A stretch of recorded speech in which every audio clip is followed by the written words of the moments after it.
শাওণ মাহ বিশেষ পটলৰ এখন নিৰামিষ তৰকাৰী, পিঁয়াজ নহৰু একো নিদিয়াকৈ, আৰু ইমান বেছি সোৱাদ হয়। যিসকলে নিৰামিষ আহাৰ গ্ৰহণ কৰে শাওণ মাহত, এনেকুৱা এখন তৰকাৰী হ'লে ভাতমুঠি এনেই পেটলৈ যাব। তাতে ইমান গৰম আৰু খুব কম বস্তুৰে ঘৰতে বনাব পৰা সহজ এটা ৰেচিপি। তাৰ কাৰণে পটল লৈ লৈছোঁ। পটল অকণমান এনেকুৱা কোমল লগতে অকণমান শকত মঙহাল আৰু তেনেকুৱা হ'লে ভাল হয়। তেতিয়া মানে ৰেচিপিটোৰ কাৰণে ভাল হয় আৰু কেটকেটীয়া টান পটলবিধ ইমান বেছি বনাবলৈ ভাল নাপাব। আৰু কাটোতে এয়া মই একেবাৰে মিহিকৈ ওপৰৰ যিটো সেউজীয়া তৰফটো আঁতৰাই লৈছোঁ। এনেই ৰুকি দিলেও হয়, কিন্তু এই ৰেচিপিটোৰ কাৰণে এনেকুৱা কৰি ল'লে আপোনালোকে বনাবলৈও ভাল পাব আৰু খাবলৈও বৰ ভাল পাব। মচলাবিলাক ইয়াত সোমাই যাব। আৰু বহুত বেছি চাফা নকৰিলেও হ'ব, মাজে মাজে অকণমান থাকিলেও কথা নাই বাকলি।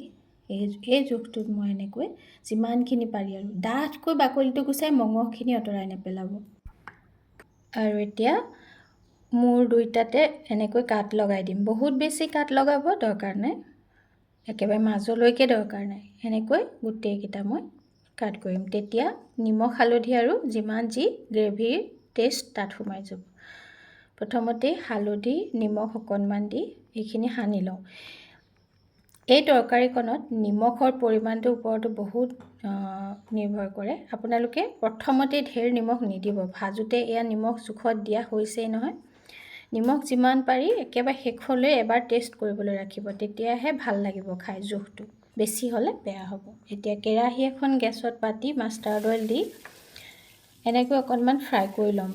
80% মানে 80% সিজিলে হৈ যাব। একেবাৰে সিজালে আকৌ ভাঙি পৰিব পটলখিনি। এতিয়া সেয়া সমানে মচলা বুলিতো আৰু পিঁয়াজ নহৰু নিদিওঁ জানিছেই। এয়া লৈ ল'লোঁ অকণমান নাৰিকল, কেঁচা নাৰিকল বা আপোনালোকৰ শুকান গুড়ি থাকিলেও লৈ ল'ব। আৰু আদা সেই অকণমান দিলোঁ, আৰু কেঁচা জলকীয়া। যিসকলে জলকীয়া কম খায় কমাই দিব। আৰু কাজু কেইটামান। ইয়াৰ ঠাইত কাজুৰ সলনি আপোনালোকে বেলেগ আৰু ড্ৰাই ফ্ৰুটছো দিব পাৰে। পানী অকণমান দি এইখিনি পিচি ল'ম। এতিয়া তাৰ আগতে এইখিনি এবাৰ এনেকৈ লৰাই দিছোঁ। জোখটো দেখুৱাওঁ আপোনালোকক, বহুত বেছি ফ্ৰাই কৰিব নালাগে। এতিয়া এইখিনি মই এনেকুৱা জোখতে কাঢ়ি ৰাখি দিম। তেতিয়া কি হ'ব, গ্ৰেভিটোৰ কাৰণে আকৌ যেতিয়া মচলাৰ সৈতে পাক কৰিম তেতিয়া একেবাৰে ভাগি নাহে। এতিয়া ইয়াতে মই দিবৰ কাৰণে সেই মচলাখিনি প্ৰথমতে পিচি লওঁ।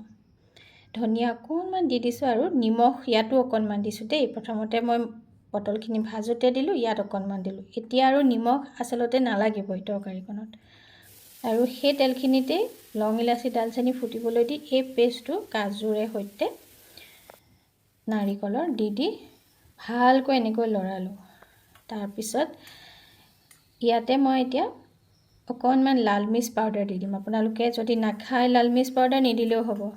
মই অকণমান দি দিলোঁ। দি লৈ এতিয়া এনেকৈ লৰাই ভাজিম মচলাখিনি এই জোখটোত, মানে অকণমান ওপৰলৈ মানে ভজা গোন্ধ আৰু তেল বিৰিঙি অহালৈকে, ছেপাৰেট হৈ যোৱালৈকে এনেকৈ ভাজিলোঁ।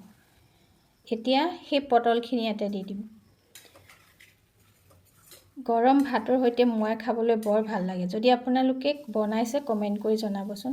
আৰু ইয়াতে এটা ইম্পৰ্টেণ্ট বস্তু দিব লাগিব, দৈ। মোৰ দৈকণ ঘৰতে কৰা আছিলে, অকণমান টেঙাৰ কাৰণে চেনি অকণমান দি দিছোঁ। আপোনালোকৰ যদি মিঠা মানে নৰ্মেল দৈ হয়, যদি টেঙা হোৱা নাই তেতিয়াহ'লে অকণমান ইয়াতকৈ সৰহকৈ দি দিব, চেনি নিদিলেও হ'ব। আৰু এতিয়া সেইখিনিও দি দিলোঁ। দৈকণ কিন্তু দিবই লাগিব, তেতিয়া সোৱাদটো পটলৰ বেছি ভাল হয়। আৰু সেই মিক্সি জাৰটোতে পানী অলপ পানী দি দিছোঁ, যাতে মচলাৰ সৈতে গ্ৰেভিটো পটলত সোমাই যায়। এতিয়া ঢাকিছোঁ 5 মিনিটমানৰ কাৰণে। এই 5 মিনিটমানৰ কাৰণে একেবাৰে ল' ফ্লেমতহে ঢাকি থোৱা আছিলে দেই। তাৰপিছত ইয়াতে মই এতিয়া দিম, দেখিছেই নহয় ডাঠ হৈ আহিলে। ইয়াতে এতিয়া অকণমান ঘিউ দি দিম। বৰ ভাল লাগে ঘিউকণ দি দিলেও। আৰু যিসকলে নাখায় উপায়টো নাই, নিদিব। আৰু যদি আপোনালোকৰ ৰেচিপিটো ভাল লাগে তেতিয়াহ'লে লাইক কমেণ্ট এটা কৰি মোক অনুপ্ৰাণিত কৰিবলৈ নাপাহৰিব। শাওণ মাহত যিহেতু সকলোৱে নিৰামিষ খায়, এনেকুৱা এখন তৰকাৰীৰ সৈতে গৰম ভাত হ'লে বেলেগ একোৱেই নালাগে। মই এতিয়া মোৰ থালিখনো সজাই ল'লোঁ আৰু এয়া ৰেডি। আজিলৈ আহোঁ। বহুত ধন্যবাদ।